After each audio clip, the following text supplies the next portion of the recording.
그리스도께서 나를 보내심은 세례를 베풀게 하려 하심이 아니요 오직 복음을 전하게 하려 하심이로되 말의 지혜로 하지 아니함은 그리스도의 십자가가 헛되지 않게 하려 함이라.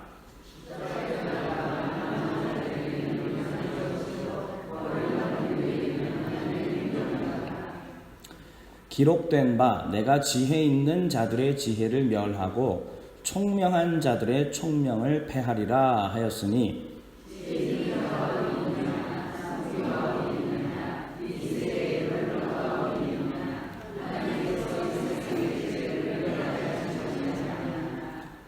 하나님의 지혜에 있어서는 이 세상이 자기 지혜로 하나님을 알지 못하므로 하나님께서 전도에 미련한 것으로 믿는 자들을 구원하시기를 기뻐하셨도다.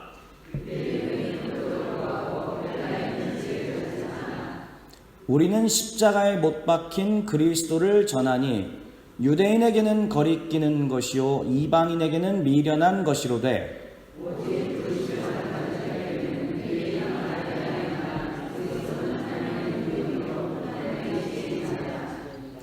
하나님의 어리석음이 사람보다 지혜롭고 하나님의 약하심이 사람보다 강하니라.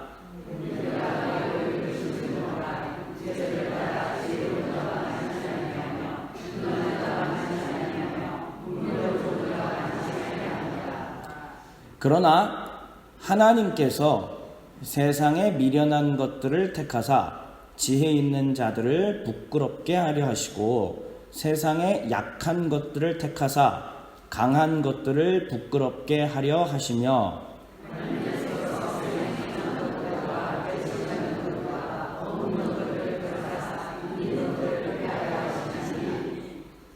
이는 아무 육체도 하나님 앞에서 자랑하지 못하게 하려 하심이라.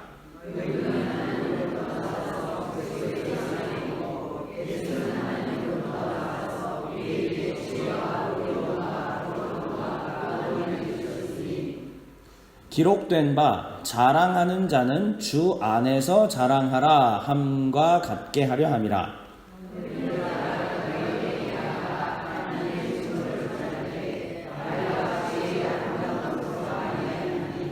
함께 읽겠습니다. 내가 너희 중에서 예수 그리스도와 그가 십자가에 못 박히신 것 외에는 아무것도 알지 아니하기로 작정하였습니다. 아멘. 예, 오늘의 강론 제목은 십자가에 못 박힌 그리스도 곧 하나님의 지혜입니다. 한번 같이 읽어볼까요? 시작. 십자가에 못 박힌 그리스도 곧 하나님의 지혜. 예. 오늘 본문은 꽤 길었습니다. 저는 가급적이면 본문을 길게 낭독하지 않으려 하지만 오늘은 이렇게 한 이유가 있습니다. 왜냐하면은 요 17절부터 2장 2절까지 요 구간이요, 바울이 이거를 사람들한테 잘 이해시키기 위해서 기술을 걸었기 때문입니다. 그러니까 우리는 사실 이해가 잘 안 되는 게 있어요. 뭐냐면, 아니 깔끔하게 1장 31절에서 딱 끝나고 2장 1절부터 하면 되지 무슨 1장 17절부터 2장 2절 이상하게 이렇게 하느냐, 이럴 수가 있는데, 이 성경의 장절이 나누어진 게 수백 년 전입니다. 거진 천년 전이 돼요. 그때는 보이지 않았던 것들이 오늘날 우리 시대는 좀 더 보이는 것들, 성경이 바뀌었다라는 게 아니라 보이지 않았던 것들이 좀 보이게 되는 것이 있었습니다. 그러니까 만약에 오늘날 다시 성경의 장절을 구성을 한다고 하면 요 2장 2절 앞에서 자를 거예요, 아마. 그러니까 지금 현대의 성경학자들께서는 아마 이렇게 할 건데 약 1000년 전이지 않습니까? 그래서 그때는 그렇게까지 발달되어 있지 않았기 때문에 일단 이렇게 해놓은 건데, 그래도 성경의 장절을 나누는 건 대단히 혁신적이고 혁명적인 일이었습니다. 그게 아니었었으면 우리는 지금도 어떻게 찾아야 되는지 알 길이 없는 거예요. 그냥 두루마리 펴서 어디를 읽어야 되는지 절이 없으면은 굉장히 어렵습니다. 그런데 앞으로도 성경 장절이 새롭게 구성될 일은 별로 없을 것 같아요. 왜냐하면 그러려면은 카톨릭부터 시작해서 우리 전부 합의를 봐야 돼요. 장절에 대한 것들을 전부 합의하고 전 세계가 다 합의 봐서 새롭게 이걸 해야 되기 때문에 아마 그럴 일은 앞으로도 없을 것 같고, 혹시 모릅니다. 몇백 년 뒤에는 있을지 그건 모르겠고요. 아무튼 그래서 오늘은 긴 본문 1장 17절부터 2장 2절이라는 다소 이상한 단위를 나눠서 읽게 되었습니다. 여기에 바울의 기술이 걸려 있다라고 말씀을 드렸어요. 이 기술을 이해하지 못하면은 바울이 이 고린도전서를 써내려간 진짜 목적을 발견할 수는 있습니다. 그냥 우리는 읽어도 발견할 수는 있지만, 이걸 알고 그 기술을 이해하고 보면 더 재밌게 볼 수가 있습니다. 그러면 바울이 걸었던 기술이 무엇이었을까요? 바울은 당대 최고의 글쟁이였고 또한 학문쟁이였습니다. 말과 글로 남들을 설득시킬 만한 뛰어난 능력을 갖고 있었죠. 그 중에서도 요거를 잘 기억하셔야 돼요. 바울이 이걸 거의 외우다시피 했을 게 틀림없습니다. 뭐냐면 오경, 모세의 율법이었던 창세기, 출애굽기, 레위기, 민수기, 신명기, 이 오경에 대해서 바울은 거의 암송했을 겁니다. 그리고 더 나아가서 우리가 구약을 크게 이제 세 가지로 볼 수 있는데, 토라와 그다음에 이 성문서와 그다음에 예언서, 이런 식으로 우리가 구분을 하거든요. 아마도 예언서, 그러니까 이사야, 예레미야 이런 부분들이 있잖아요. 이 부분에 대해서도 바울은 거진 다 외웠을 가능성이 높습니다. 일단 하나님께서 특별하게 머리에 두뇌를 주신 사람이었고, 하나님께서 시대적으로 쓰시기 위해서 세운 사람이었고, 그 다음에 당대 최고의 학자 밑에서 아주 잘 배운 사람이었기 때문에 아마 거의 다 외우고 있었을 가능성이 높습니다. 그런데 이 중에서 예언서 중에서 분량이 가장 긴 게 이제 이사야잖아요.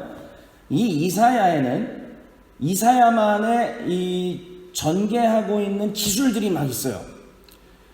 그러니까 이사야는 바울이 활동하던 때보다 약 700년 전 사람인데, 700년 전에도 이것을 잘 이해시키기 위한 어떠한 기술들이 있었습니다. 이 글에 대한 기술이 있어요. 지금 계속 제가 기술이 뭔지 궁금증을 자아내고 있습니다. 이따가 보여드릴 거예요. 바울이 700년 전에 이사야가 걸었던 이 기술에 대해서 외우다시피 했기 때문에 아마도 그도 자기 몸에 이 기술이 배어져 있을 확률이 대단히 높습니다. 그러면 바울이 13권의 바울 서신들을 기록을 했잖아요. 바울은 아마도 이것이 사람들이 이해하는 데 있어서 효과적이겠구나 라는 생각을 했을 거고, 예언서에 기록되었던 그 기술들을 자기 자신이 사용했을 가능성이 높습니다. 그리고 저는 고린도 전서에서 그 부분들을 많이 발견을 했어요. 물론 이제 제가 발견했다기보다 이미 믿음의 선진들께서 연구해 놓으신 걸 통해서 다 봤습니다. 그래서 굉장히 많은 부분들을 바울이 이렇게 사용을 했던 것들을 제가 보게 되었습니다. 일단 요거를 생각하셔야 돼요. 고대 사람들 중에서 글을 읽을 수 있는 사람들은 10%가 채 안 됐을 거고요. 그럼 대부분 사람들은 하나님의 말씀을 어떻게 들었게 됐냐면 말 그대로 들음으로 들었습니다. 자기가 글을 읽어서 안 게 아니라 들어서 아는 거죠. 그러면 들려주어서 하나님 말씀을 잘 이해시키기 위한 기술이 발달하지 않았을까요? 그리고 이거를 전달하는 사람 입장에서도 잘 외워서 할 수 있게끔 기술이 발달하지 않았을까요? 웅변학원 다녀보신 분? 전 못 다녀봤어요. 근데 거기 가면 뭐 그런 걸 배운다고 들었습니다. 제가 속독학원 또 속독을 뭐 나름 배우고, 이제 저희 때 유행했는데 전 하나도 안 다녔습니다. 아무튼 이것을 잘 할 수 있게끔 도와주는 기술들이 아주 발달해 있었는데, 그 중에 하나의 이 기술이 뭐냐면은 이런 겁니다. 제가 일전에 사사기, 지난 설교 때 제가 사사기 보여드렸었는데, 그 화면 준비된 거 한번 보여주십시오. 자, 이것이 이제 지난번에 제가 했던 사사기 전체의 구조라고 말씀을 드렸어요. 기가 막히게 사사기가 이런 식으로 쓰였습니다. 이거를 뭐 저희가 억지로 얘기한 게 아니고 정말 살펴보면은 사사기가 이렇게 쓰여져 있어요. 신기할 정도로 어떻게 이거 있죠? 이걸 데칼코만이라고 하나요? 뭐라 그러죠? 이렇게 딱 펼치면은 똑같이 나오잖아요. 이렇게 물감을 묻힌 다음에 피면은 똑같이 나오잖아요. 그런 것처럼 똑같은 저런 모양으로 성경을 쫙 놓았습니다. 근데 저런 식의 이 방법들이 여기에서만 얘기하는 게 아니라 곳곳에서 아까 말했던 이사야나 예언서나 이런 부분에서 곳곳에서 있고 바울은 자신의 바울 서신에서 아주 저 방식을 많이 사용하고 있습니다. 자, 근데 저거는 사사기 전체잖아요. 그러니까 우리가 읽으면서 뭐 이렇게 그렇게 대칭으로 우리가 했나 보다 이런 상상을 하기가 참 어렵습니다. 근데 만약에 단위가 좀 짧다면 어떻게 될까요? 예를 들어서 오늘 읽은 17절부터 2장 2절까지에 이런 것이 들어있다라고 혹시 생각하면서 지금 성경 읽어보셨나요? 아마도 그런 사람은 저도 그런 거 전혀 몰랐고요. 제대로 알기 전까지, 그리고 사실 이거는 들어서 아는 것이 더 중요한 거기 때문에 아마 그 당시 사람들 입장에서는 이게 이렇게 들렸었을지도 몰라요. 단계별로 도미솔 도솔미도 도미솔도솔미도. 그래서 하나 얘기했을 때 탁 들렸다가 도미솔도까지 올라갔다가 다시 슉 내려오는 이런 걸로 아마 들렸고, 말을 전하는 사람도 그런 식으로 전했을 가능성이 높습니다. 자, 지금은 이제부터 그래서 이 기술에 대해서 좀 더 자세히 살펴보고자 하는데요. 오늘 강론 순서를 그래서 제가 이렇게 정했습니다. 다음 화면입니다. 자, 고린도 전후서 전체가 어떻게 왕래하는지 먼저 짧게 보여드리고요. 그 다음에 고린도전서의 배경과 특징을 알려드리고, 그 다음 고린도전서 구조, 그 다음 오늘 말했던 이 본문의 기술들을 좀 살피고, 여기에서 우리가 깨달아야 되는 부분들을 안 뒤에 말씀을 마치도록 하겠습니다. 자, 그러면은 다음 화면 보여주시죠. 이게 바로 고린도 서신이 왔다 갔다 했던 그 과정입니다. 바울이 2차 선교 여행 때 아테네 지나서 고린도에 가서요, 1년 6개월 동안 거기서 말씀을 열심히 가르치고 에베소로 갑니다. 이제 바울이 복음의 씨앗을 뿌려놨고, 그 뒤에 아볼로가 들어가서 말씀을 가르쳤으며, 그 뒤에는 또 디모데도 가르쳤고, 줄줄이 지도자들이 가서 가르치는 일들이 발생을 했는데, 첫째 편지는 바울이 그들에게 이렇게 해라, 마음이 걱정이 되니까 이렇게 해라 저렇게 해라, 바울이 직접 쓴 편지인데 남아있지 않습니다. 근데 고린도 전서를 보니까 이런 표현들이 있어요. 내가 일전에 썼던 편지에는, 아마 그게 저걸 거예요. 그 다음에 두 번째는 교회 안에 문제가 발생했습니다. 심각한 문제들이 발생을 했고, 여기에 대해서 고린도 교인들이 질문을 하기 위해서 편지를 아마 썼을 거예요. 그거에 대한 얘기도 바울이 언급을 합니다. 그 질문에 대한 편지를 받고 나서 바울이 답을 내려주는 것이 뭐다? 고린도? 혹시 글씨가 작아서 안 보이시나요? 자, 다시요. 질문을 받은 다음에 거기에 대해서 답을 내려서 써보내는 것이 뭐다? 고린도 전서예요. 네, 그렇기 때문에 고린도 전서는 질문에 대한 답으로 아주 논리적으로 잘 설명을 해주고 있습니다. 그 뒤에 바울이 3차 선교 여행 등을 통하여서 고린도에 다시 왔다 갔다 마게도냐를 거쳐서 가고, 또 연보에 대한 문제도 여러 가지들이 있는데 거기서 약간 좀 트러블, 갈등이 좀 빚어졌어요. 그 뒤에 바울이 너무나 속상해서 썼던 것이 눈물의 편지가 있고요. 이건 남아있지 않습니다. 그리고 나서 마지막으로 속상하다, 내가 너희를 정말 사랑하는데 이러기냐? 이러면서 썼던 감정대로 진짜 어찌 보면 약간 휘갈겨 쓴 듯한, 나 속상하다, 니들이 이럴 수 있냐? 라고 한 것이 바로 고린도 후서였습니다. 자, 그러면 고린도 전후서가 이렇게 왔다 갔다 했다라는 걸 말씀드렸고요. 다음에 고린도 전서의 배경과 특징, 저기가 이제 지도를 보시면 우측에 안디옥이 있습니다. 안디옥이 바로 이방인 선교의 기지가 되었던 곳입니다. 그리고 지금 저 경로는 2차 선교행의 경로를 보여주는 것이고요. 고린도는 바로 저 지역에 있습니다. 굉장히 이 바다하고 육지를 이어주는 좋은 위치에 있었기 때문에 뭐 상업이나 무역이나 이런 것들이 굉장히 발달한 곳이 바로 고린도였습니다. 자, 그런데 재밌는 거, 요 사실을 좀 알아야 될 게 있어요. 고린도는 로마한테 한번 덤볐었습니다. 그래서 망했습니다. 다 박살을 내놨어요, 로마가. 그런데 아무리 봐도 저 위치가, 지도에 별 관심 없으시죠? 자, 근데 저 위치는 아무리 보더라도 돈이 될 만한 땅입니다. 아무리 봐도 저기는 굉장히 좋은 땅이에요. 돈이 될 만한 땅입니다. 그렇기 때문에 로마가 부셔뜨려 놓은 다음에 100년 뒤에 다시 재건을 시킵니다. 그리고 여기서 무역을 하게 하고 로마에 조공을 바칠 수 있도록 로마의 제일 큰 식민지를 고린도에다가 빌립보, 그 다음 고린도 이런 데들이 큰 식민지거든요. 이를 건립을 해놔요. 자, 그러면은 지금 이 고린도라고 하는 지역에는 어떤 부류의 사람들이 모여서 살고 있냐면은 첫째는 당연히 로마 식민지니까 로마 사람이 있고요. 그 다음에 원래는 저기가 어디 땅이냐면은 그리스 땅이에요. 그러니까 그리스 출신 사람도 섞여 있고 그 다음에 유대인들이 이주해 가서 저기서 많이 살고 있습니다. 그러면은 저기에는 민족적인 갈등이 빚어질 수밖에 없는 구조를 갖고 있습니다. 다음 화면입니다. 자, 당연히 로마 사람이 제일 떵떵거리면서 살게 될 것이고요. 그리스 사람은 약간 머리를 숙이면서 살 것이고요. 유대인들은 바짝 숙이면서 살 수밖에 없습니다. 그럴 수밖에 없어요. 로마 식민지니까요. 그런데 바울은 어느 시민권자였죠? 네, 다 써있죠? 바울은 로마 시민권자였습니다. 로마인이에요. 유대인이기도 하면서도 로마인입니다. 로마 시민권자예요. 아볼로는 그리스 사람이었습니다. 그리고 베드로의 다른 이름 게바, 전형적인 유대인입니다. 로마 시민권도 없고 아무것도 아닌 사람입니다. 우리한테나 영웅이지 아무것도 아닌 사람입니다. 그 당시에. 그러면 저기 안에서도 많은 지도자들이 고린도를 왔다 갔다 했을 때 이 민족에 의해서 패가 갈라지지 않았을까요? 로마 출신 우호해주는 사람도 있었을 거고, 또 우리는 그리스 출신들 할 거고, 또 유대인들끼리는 똘똘 뭉쳐서 그래도 유대인이지, 우리 유대 사람이지 이러지 않았을까요?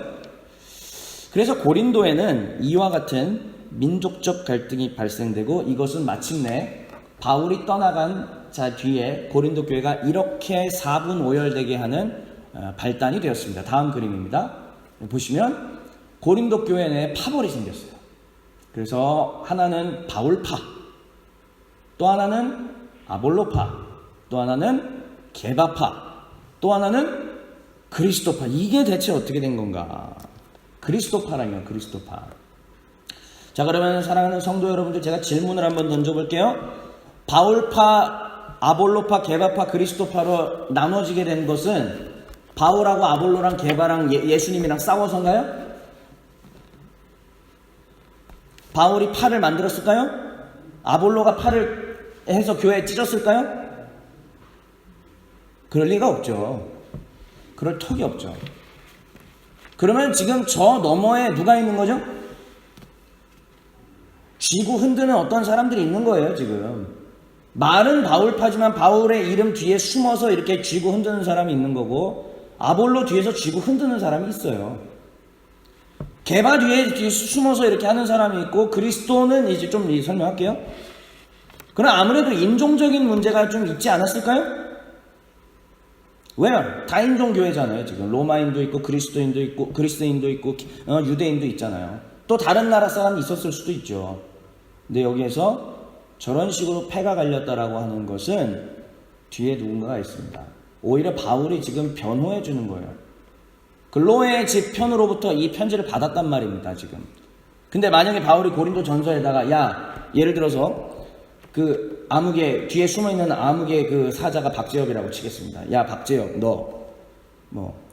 조남욱, 너. 그런다면, 이 편지를 받아본 박재엽과 조남욱 일파들이 어떻게 할까요? 팍 들고 일어나겠죠, 이제. 그러니까 그걸 보호해 주려고 바울이 신경 써서 바울파, 아볼로파, 게바파라고 그냥 해준 거예요. 신경 써서. 그런데 제일 심각한 문제는 저 사람들입니다. 그리스도파. 이게 뭐예요, 대체? 누구는 예수 안 믿습니까? 누구는 그리스도 안 믿습니까?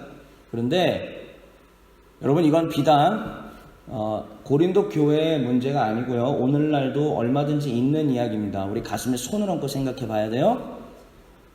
그리스도파는 어떤 사람들이냐면 우리만 하나님께서 사랑하신다. 예수께서 우리와만 함께 하신다라고 생각하는 사람들입니다. 교회에서 이런 분들이 힘을 얻었을 때 신속하게 교회가 흔들리고 무너져요. 하나님을 사랑한다라면 오히려 겸손해지고 하나님을 사랑하면 낮아지고 섬기려고 하는 게 정상이에요. 근데 그렇지 않고 우리만 그리스도께서 사랑하신다라고 가면 벌써 딱 이단 냄새 나는 거잖아요. 이단적인 모습, 그러니까 아니 교리적으로 이단은 아니겠죠. 그런데 이단적인 말과 행동을 하고 있는 거잖아요. 그렇죠? 그리스도파가 바로 1세기 고린도에서 그런 일들을 했던 사람입니다. 누구였는지는 모르겠어요. 그 뒤에 숨어있는 진짜 지도자가 누구였는지는 전 잘 모르겠고요. 그 다음에 따랐던 사람도 누구였을지는 알 수 없습니다. 하지만 어느 정도 저희가 연구를 통해서 얻어낸 정보가 좀 있습니다. 그 정보가 뭐냐면 한번 따라해 볼까요? 영열광주의자. 말이 어렵죠? 다시요. 영열광주의자. 성령.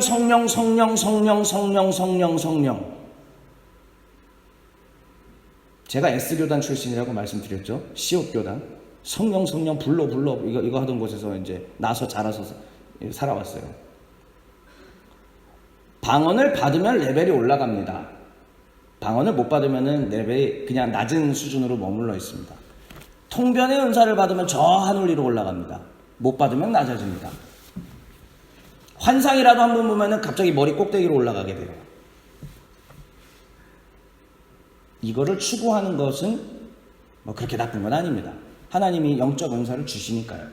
근데 중요한 건 중고등부 때도 수련회 가서 양아치로 놀던 친구가 기도하고 그냥 이걸 받아버린 거예요. 그리고 랄랄랄랄랄랄랄랄 하기 시작을 했어요. 그 순간에 이 친구는 뭐가 되냐면 우월한 자가 됩니다. 그 순간에 우월해져요. 저는 나름 바리새인처럼 살아왔지만 방언을 못한다는 이유로 저는 이제 완전히 그냥 그 저기 밑바닥 사람이 이제 되어버렸죠. 아니 공식적으로 교단에서 그렇게 얘기 안 해요. 그런데 그게 그렇게 그냥 문화적으로 깔려 있습니다. 문화적으로. 우리는 뭐 갖고 서로 높낮이를 따졌는지 한번 스스로에게 물어보실까요? 교회 내에서 어떤 것이 더 대단한 거고 어떤 것이 너보다 내가 더 뛰어나다. 그 우월 의식을 갖고 누군가에게 지도해주고 가르쳐주고 지시하고 명령하고 어디서 뭐에서 도대체 그 근거를 얻으셨나요? 1세기의 고린도에서는 이 그리스도파들은 바로 여기서 얻었습니다. 바울파도 게바파도 아볼로파도 나름 다 이유가 있었어요. 우리는 어디에서 그것들을 얻었는지 생각을 해볼 필요가 있습니다. 자, 그러면 이제 오늘 메시지가 사실 더 중요한 거기 때문에 넘어가서 고린도전서 구조를 잠깐 볼게요. 여러분, 고린도전서는 아까 말했다시피 질문에 대한 답이라고 얘기했습니다. 5가지의 큰 질문이 있었어요. 아주 큰 질문들이 있었습니다. 자, 첫 번째 제가 노란색으로 쳐놨죠? 그게 뭐냐면 교회가 분열이 됐습니다, 선생님. 당신이 우리 고린도 교회 세우고 갔잖아요. 어떻게 해야 됩니까? 아볼로파, 게바파, 바울파, 그리스도파 나눠져서 서로 사분을대고 싸움박질하고 네가 잘났다, 내가 잘났다, 내가 더 대단하다, 네가 더 대단하다, 넌 못났다 이러고 싸우고 있는데 어떻게 해야 돼요, 선생님? 그런데 거기에 바로 가운데 지금 빨간 글씨로 뭐라고 써있죠? 저게 오늘 할 이야기입니다. 저게 오늘 제가 할 이야기고요. 그 십자가 이야기를 바울이 꺼내주고 그 다음에 연합하도록 권면을 합니다. 바울이 잘났냐 아볼로가 잘났냐, 내가 씨 뿌리고 아볼로가 물 준 거 아니냐, 서로 힘을 합쳐서 하나님의 나라 교회, 하나님의 교회를 세운 건데 도대체 뭐해 니들, 정신 나갔어? 이게 교회야? 이렇게 얘기하는 거예요, 바울이. 그 다음에 두 번째 문제가 발생했던 것들은 음행, 성적 타락이 발생한 거고요. 거기에 대한 답을 내려준 것이 바로 4장 17절부터 7장 40절까지 얘기입니다. 그 다음에 우상 숭배 드렸던 음식 먹어요? 고기 먹어요? 말아요? 어떻게 해야 돼요? 답 좀 주십시오, 선생님. 기다려. 8장부터 10장까지 그 얘기를 해주죠. 그 다음에 예배 때 이제 얼마 전에도 이제 저희가 주3 큐티 진도대로 청년부 설교를 하고 있어서 이제 지금 성윤리 신학에 대한 부분을 했거든요. 예배 신학 때 부분 되게 재밌습니다. 예컨대 이런 거예요. 여기 영열광주의자들이 있었다고 했잖아요. 예배 때 제가 지금 설교를 하고 있는데요. 앞자리에 앉은 어떤 분이 갑자기 일어나더니 성령 춤을 추는 거예요. 그러면 제 설교 중간인데 예언을 하는 겁니다. 일어나서. 자, 예언을 하니까 영적으로 뛰어난 분 맞죠? 충만한 분 맞죠? 대단하잖아요. 아무나 예언해요. 뭐 보고 들으니까 예언하는 거잖아요. 맞죠? 이거는 전혀 잘못된 거라고 바울이 지적해 주는 거예요. 뭐든지 질서 있게 하라. 방언을 하니 그럼 조용히 골방도 혼자 해. 예언을 통변을 해주는 사람이 있거든. 그때는 대중 예배 앞에서 해도 돼. 누가 질서 있게 통변해주면. 이런 얘기 하려고 이거 너무 길어집니다. 안 돼요. 자, 이거는 다음 기회 혹시 있으면. 아무튼 이렇게 해서 예배 신학이고, 그 다음 부활에 대한 얘기를 한 뒤 마지막으로 헌금 내놔. 이게 마지막 16장 이야기입니다. 이 헌금이 단순 돈을 뜯어가는 개념이 아니고요. 큰 일이 있습니다. 진짜 중요한 일 때문에 바울이 그렇게 합니다. 그러면 이게 고린도전서 전체 구조고, 저희가 오늘 본 본문은 1장 17절부터 2장 2절은 그 중에서 제1주제에 해당하잖아요. 이 제1주제를 이렇게 짜왔습니다. 한번 보세요.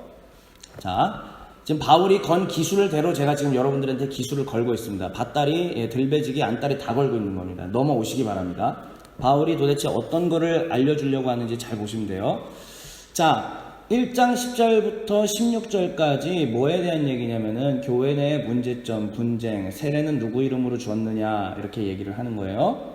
자, 그러면은 다시요. 저 맨 위에 보십시오. 맨 위에 제가 화살표 위쪽에 줄로 해놓은 게 두 글자짜리 무슨 단어가 있죠?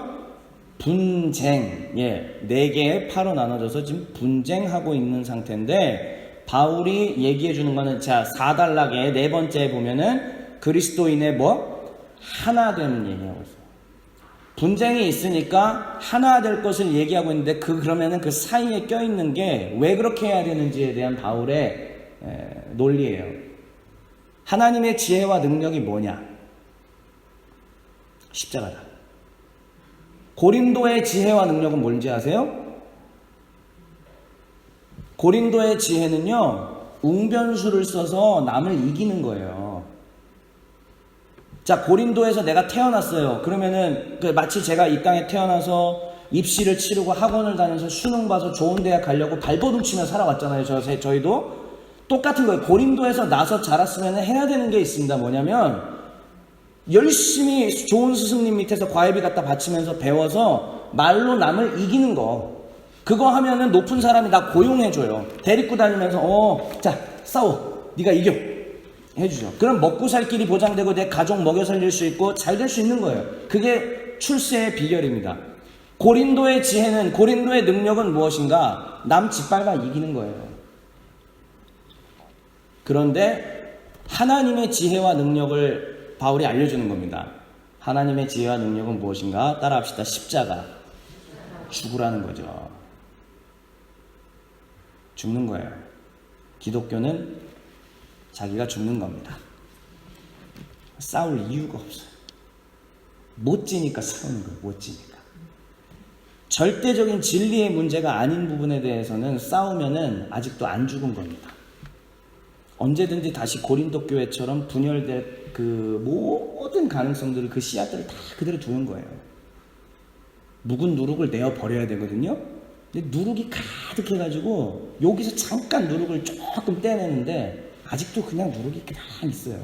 6월절 전에 6월절 지키려면은요, 반드시 집안에 있는 누룩 전부 긁어내도록 하는 게 규정이었습니다. 누룩을 안 긁어내잖아요. 예수께서도 뭐라고 하십니까? 너희가 이 악독한 그 누룩을 주의하라고 하시지 않습니까? 근데 긁어낼 생각을 안 하죠. 자, 다시 말씀드립니다. 또 듣고 또 듣고 또 들어도 지나침이 없는 말씀입니다. 고린도의 지혜는 남을 짓밟아 이기는 거고요. 하나님의 지혜와 능력은 십자가에 못 박히신 그리스도와 함께 나도 못 박히는 것입니다. 아멘 해주셔서 감사합니다. 한국 교회가 소망이 있습니다. 진심입니다. 제가 앞에서 그냥 그러는 게 아니라 진짜 진심이에요. 울고 살아요. 이 나라 교회를 위해서.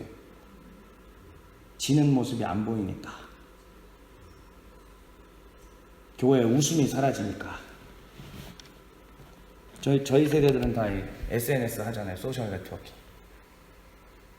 뛰어난 기독교 논객분들이 정말 존경받는 지성인들이신데 말이 너무 걸어요. 어떻게든 이기려고 발버둥 치시더라고요. 근데 진짜 십자가에서 죽은 분들은 등장을 안 해요. 감사하며 살고 있습니다. 하나님, 보이지 않는 곳에서 십자가의 길을 걸어가는 분들이 이렇게나 많아서 감사합니다. 누군지도 모르면서. 그리고 그냥 축복하는 거예요. 하나님, 어디 있는지 모르지만 저기 있는 분, 저기 있는 분, 저기 있는 분, 주 예수 그리스도의 이름으로 복 주십시오. 이 나라 교회를, 하나님의 교회를 함께 잘 이뤄나갈 수 있도록 도와주십시오. 자, 이제 마지막으로 이제 2페이지가 남았습니다. 오늘 본문입니다.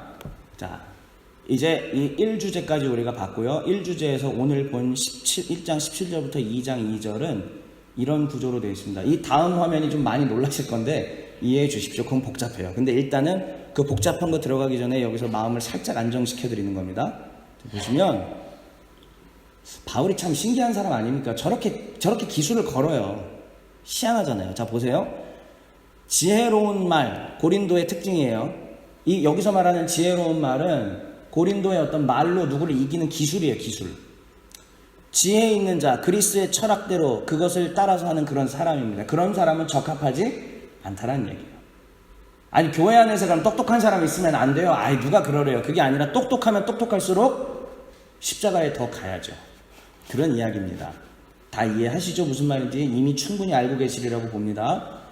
지혜로운 말과 지혜 있는 자는 적합하지 않다라는 것이 바로 오늘 17절부터 20절의 얘기입니다. 시간 관계상 본문을 읽고 싶지만 읽지는 않겠습니다. 그 다음에 26절 하반절부터 2장 2절까지 똑같은 내용이에요. 사실은 지혜로운 말과 지혜 있는 자는 적합하지 않다. 자, 그러면 가운데에 있는 게 제일 중요한 걸 거예요. 뭐냐면 같이 읽어볼까요? 십자가에 나타나 있는 시작. 네, 이거 자체가 말이 안 되는 거예요. 뭐 예를 들어서 깨끗한 쓰레기 말이 안 되죠? 새하얀 칠판 말이 안 되죠? 십자가라는 것은 고린도의 기준으로는 전혀 하나님의 능력, 그 능력도 아니고 지혜도 아니에요. 십자가는 뭐냐면 무능력, 바보들이 가는 길입니다. 그런데 바울은 좀 어려운 말 써서 이 역설적인 이 표현을 통해서 뭘 가르쳐 주냐면 십자가야말로 하나님의 능력과 지혜다. 여기서 아멘 해주시길 간구합니다. 다시요. 십자가야말로 그게 진짜 하나님의 능력과 지혜다. 십자가에서 죽는 것, 자기의 정과 욕을 모두 못 받고 나는 죽고 그리스도께서 내 안에 사시게 하는 것, 그것이야말로 그게 진짜 하나님의 능력과 지혜다. 그런 사람들이 가는 곳에 게바파, 아볼로파, 바울파, 그리스도파가 생길까요? 그런 사람들이 가는 곳에 사분오열되는 일이 생길까요? 그런 사람들이 가는 곳에 음행의 문제들이 교회 내에 발생할까요? 아닙니다. 아닙니다. 이제 이 본문에 대해서 예언서에 걸려있던 기술들을 바울이 어떻게 걸었는지 마지막으로 보여드리겠습니다. 글씨가 좀 작아도 이해해 주세요. 그래서 제가 어떻게든 색깔로 지금 이해할 수 있도록 준비해 왔습니다. 이사야에서 이런 패턴이 너무 많이 나와요. 제가 아까 보여드렸죠? 도, 미, 솔, 도, 솔, 미, 도. 4, 그러니까 1, 2, 3, 4. 4가 정점이고요. 다시 땅, 땅, 땅 하고 낮아져요. 3, 1, 3. 그러니까 총 7개의 행으로 이사야서 28장, 40장, 41장, 42장 계속 저런 식이에요. 바울은 저거 전문가거든요. 바울이 뭐 이사야서 몰랐을까요? 이사야가 이렇게 했을 때 사람들이 듣기에 우와 하고 알아듣거든요. 그런 것처럼 그 기술을 고린도전서에서 걸어버렸습니다. 자, 그러면 이사야서에서 걸었던 그 7행의 가장 중요한 부분은 어디냐면은 딱 봐도 저 빨간색이 어딜까요? 가운데라는 거예요. 가운데. 그럼 저 가운데가 제일 하고 싶은 말인 거예요. 혹시 뭐 문학이나 국어를 전공하신 분이 계신지 잘 모르겠습니다. 당연히 저보다 뛰어나시겠죠? 근데 이러한 기술들은 뭐 시라든지 이런 거 아니고선 안 해요. 그냥 편지글에 이렇게는 안 쓰죠. 오늘날에 또 글을 쓸 때 저렇게 안 써요. 근데 저 당시에는 저게 저 당시 문화이고 저 당시 기술이에요. 아주 뛰어났던 기술이죠. 그러면 저거를 들었을 때에 아마도 읽어줄 때도 저기까지 이렇게 하나님의 지혜에 있어서는 세상이 자기 지혜로 하나님 알지만 하다가 유대인은 표적을 구하고 그리스도인은 지혜를 찾으나 우리가 전하는 것은 십자가에 못 박힌 그리스도니 아마 이러지 않았을까요? 몰라요. 2000년 전에 안 살아봐서 모르겠습니다. 근데 아마 그러지 않았을까요? 그랬을 것 같아요. 자, 그러면 보십시오. 맨 위에 여기만 같이 한번 읽어볼까요? 저 4라고 하는 데 있는 부분이요. 하나님의 지혜에 있어서는 한번 읽어주시죠. 시작.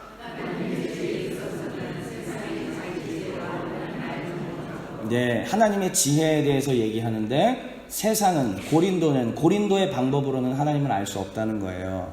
자기가 이기려고 하는 사람들이 모여있는 곳에서는 하나님의 지혜 모른다는 거예요. 말은 하나님의 지혜라고 할 수 있지만 그건 하나님의 지혜 모르는 거예요. 자, 그러면 맨 아래 하나님의 미련하심이 시작.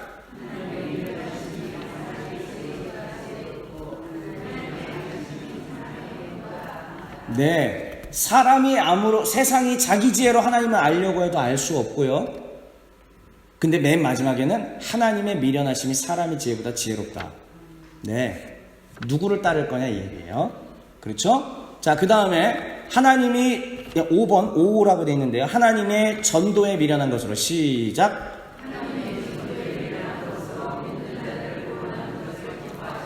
고린도에서 썼던 방법으로 하면은 다 예수 믿을 것 같지만은 그런 일 안 벌어져요. 전도라는 가장 미련해 보이는 방법. 전도해서 특히 우리 21세기 지금 한국 사회에서 전도해서 누가 예수 믿습니까? 거의 안 믿죠. 물론 역사하십니다. 근데 잘 안 되잖아요. 그런데도 하나님께서 하시는 것은 뭐냐면 전도에 미련한 방법. 이 방법으로 하시기를 원하셨다. 자, 그러면 하나님께서 사람을 부르시는 것 9번에 해당하는 겁니다. 시작.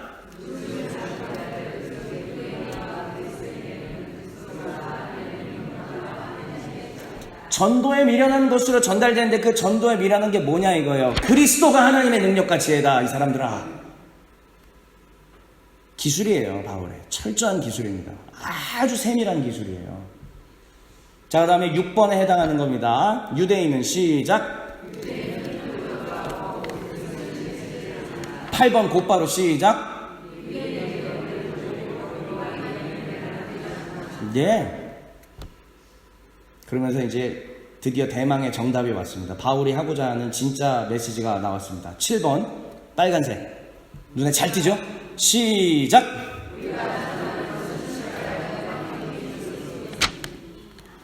이것을 전하시려면 십자가에 먼저 못 박혀야 합니다.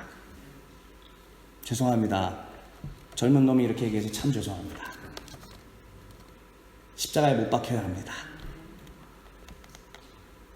다시 말씀드립니다. 십자가에 못 박혀야 합니다.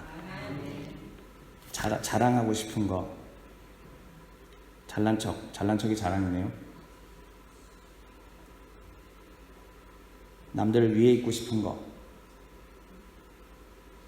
나보다 나이 어린 사람이 이렇게 했을 때 그걸 고가워하는 거, 교회 내에서 새로운 사람이 갑자기 뭔가 열심히 했을 때 물론 신천진지는 의심해 봐야죠.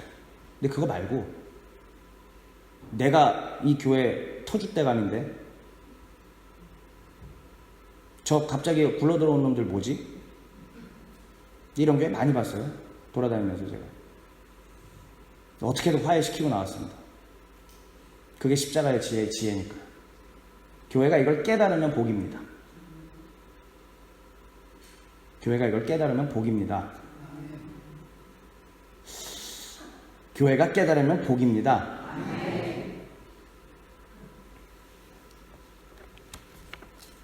기도할 것이 없다고 하는 사람들이 있습니다. 십자가에 못 박힐 때까지 기도하면 됩니다. 내가 못이 박혀질 때까지. 그 정과 욕이 십자가에 못 박힐 때까지 기도하면 됩니다. 왜 기도할 게 없어요? 마지막 메시지 얘기하겠습니다. 이제 마지막 화면입니다. 여러분, 하나님의 지혜란 대체 무엇일까요? 따라해 보겠습니다. 십자가에 못 박히신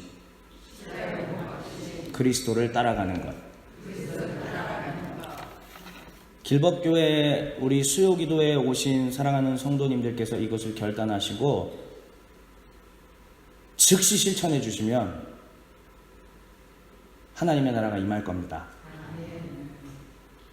근데 교회가 그리스도의 이 명령과 가르침을 따르지 않는다면 교회는 하나님의 나라를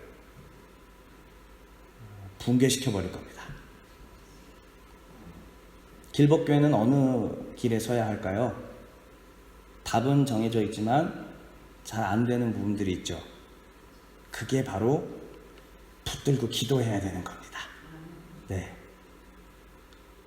누구를 사랑할 수 없고 용서할 수 없고 받아줄 수 없고 또 누가 나를 무시하는 건 아닌데 무시한다라고 자꾸 생각되는 것들까지도 알아요. 살아오는 과정 속에서 얻어진 아픔인가 합니다. 근데 극복해야죠. 해야 합니다. 우리 안에 유대인과 그리스도래요. 네, 유대인과 헬라인, 그리스인의 모습은 없었나요? 무슨 얘기냐면 세상의 지혜와 말과 능력으로 남을 이기려고 하는 그런 모습들, 지려하지 않는. 여러분 고린도전서 이 한참 뒤에 13장에 뭐 나오는지 아시죠? 사랑은 언제나 오래 참고. 바로 여기에서 바울이 거기서 사랑 얘기를 왜 하겠어요? 거기에 정답이 다 있습니다. 우리 안에 남을 누르려 하는 모습들, 나는 지려하지 않았던 유대인과 그리스인의 모습이 없었는지 한번 생각해 보고요. 마지막으로 우리 교회는 어떤가요? 길법교회뿐만이 아니라 나 자신. 서로 이기려 합니까? 지려 합니까? 한국의 많은 교회들은 어떤 모습일까요? 주님께서 거기서 바라보시면서 하시는 목소리를 듣고 실천해 나아가는 우리 모두가 되기를 바랍니다. 이 시간에 주신 말씀을 붙들고 함께 기도하겠습니다.